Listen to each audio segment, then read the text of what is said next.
Okay, hello everyone. So I can't believe this is week 6 already, and I want to talk a little bit about what was happening in Greece after the Persian Wars. So this will be in the 5th century BC, so the 400s BC. Um, and mostly what I want to talk about is the results of the war. So the last lecture I talked about the war itself. Um, what happens is that, especially in Athens, because of an inflow of money, they have something called the Age of Pericles. And it's really the classical age. And I'll talk about why that was happening during this period. And then I will talk a little bit about the pressure that's starting to lead up to the Peloponnesian War, which is wars. Well, it depends on who you look at. There could be three of them. Um, these are really a civil war in Greece between Sparta on one side and her allies, and Athens on the other. And I want to talk a little bit about how this starts to come about. Now, of course, part of what is happening here is that Athens and Sparta both are taking the claim that they won the Persian Wars. So the talk that was going around is who is responsible for this. So Athens believed that it was responsible for winning against the Persians, and that was mostly because the battle of Marathon. And Sparta was also saying that they won the Persian Wars because of Plataea. And of course, you still have the Spartans in charge of the Hellenic League, which we talked about before. Now, one thing that made Sparta a little bit nervous too is that Athens started to prepare more fortifications, and these are walls around Athens. So a couple of things were happening just to lead to a source of friction between the two city-states. Um, and then we also have one of the Spartan kings, Leotychides. He heads an army up into Thessaly. And let me see if I can get my highlighter to work. So he leads an army up into this area.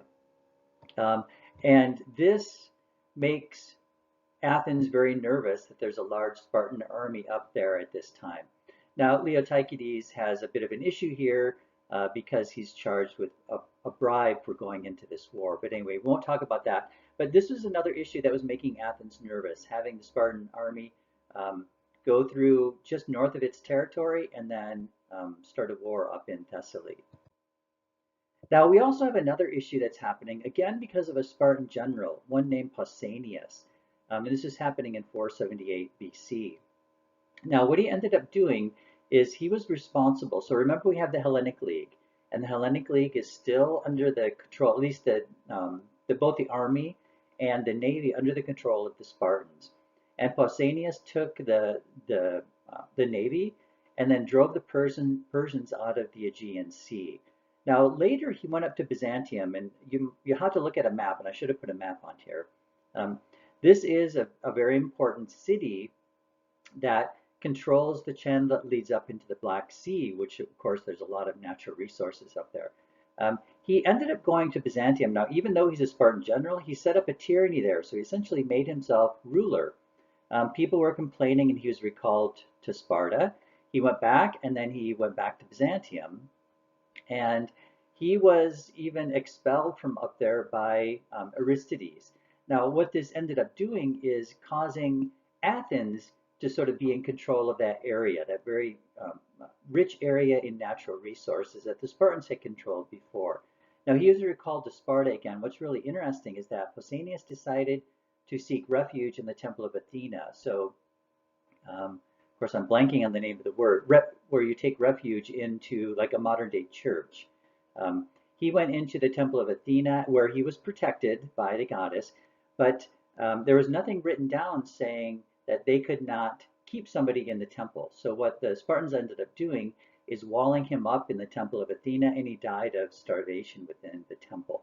So not a very popular figure. But what I really want you to remember is this is when Athens gets control of Byzantium, which of course the Spartans really don't like. Now, the Athenians, now, if you remember, we've got the Hellenic League controlled by the Spartans, both the army and the navy. The Athenians decided to set up their own league, and we call this the Delian League.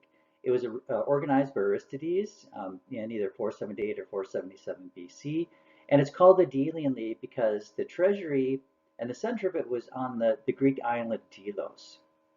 And It's really interesting. So we start to find, and I talked about Kimon a little in the last lecture.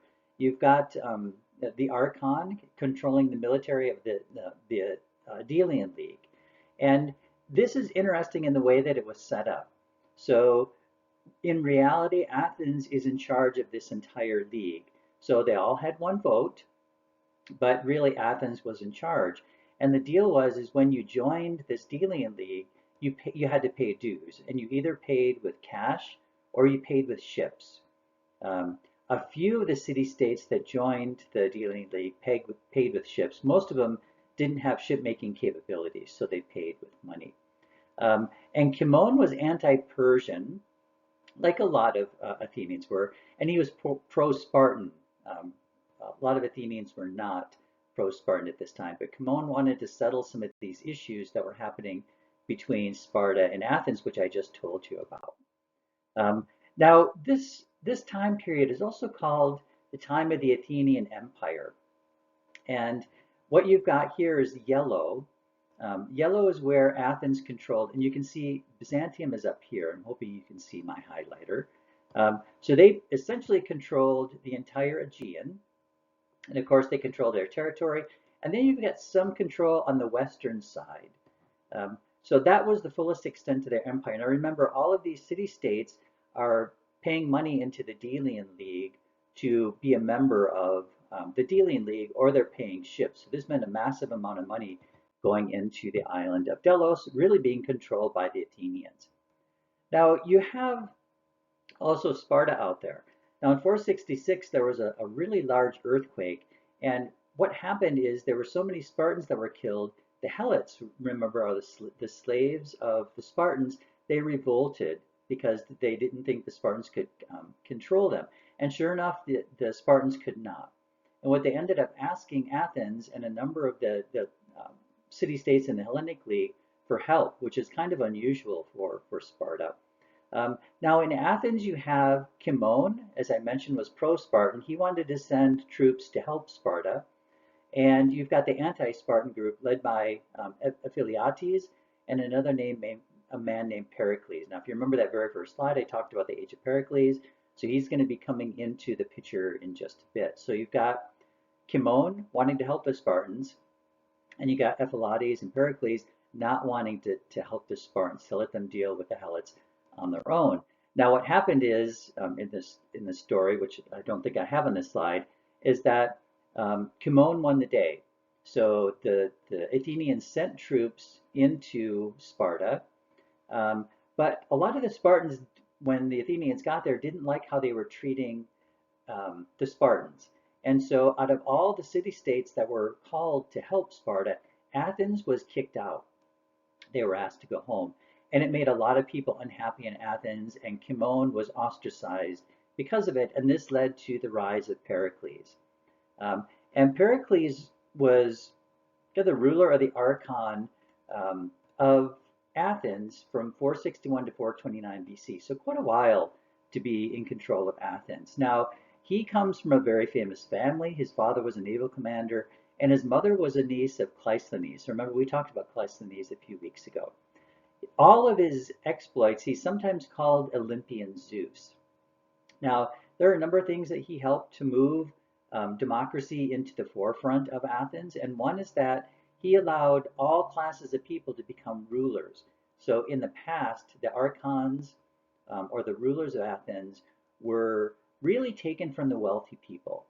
And now during the age of Pericles, anyone could become an archon if they could get elected. Now you also have, if you remember, people were put onto juries. And there were a lot of juries during this period, and it takes a lot of time to sit on a jury sometimes. So what Athens ended up doing was paying its citizens for political and judicial services, sort of just like we're paid today a little to sit on a jury. Now what's really interesting is the money for this is really coming from the Delian League. So remember, the Delian League was set up really to help defend against Persia. But Athens was in control of this, and some of this money was flowing back to Athens, and they used this money to help build up democracy. Now, a lot of things were happening sort of at this time. You've got Persia in control of Egypt, and the Athenians sent some ships over to help pushed the Persians out of Egypt at this time, and it didn't work. And so Pericles was really worried about the Delian League treasury being on the island of Delos, which was kind of isolated. So what he ended up doing is moving the treasury back to Athens. And what the Athenians ended up doing with this money is essentially building up their own culture. And this is what happened after this is the rise of the classical period. And I'll talk about that in just a bit. Now, a few things are also happening too. You've got a lot of wealthy men marrying what was considered to be foreign women, bringing them to Athens, and then they have children, and then these children are citizens. However, Pericles was against that. So what he ended up doing is restricting citizenship to parents that were both Athenian citizens.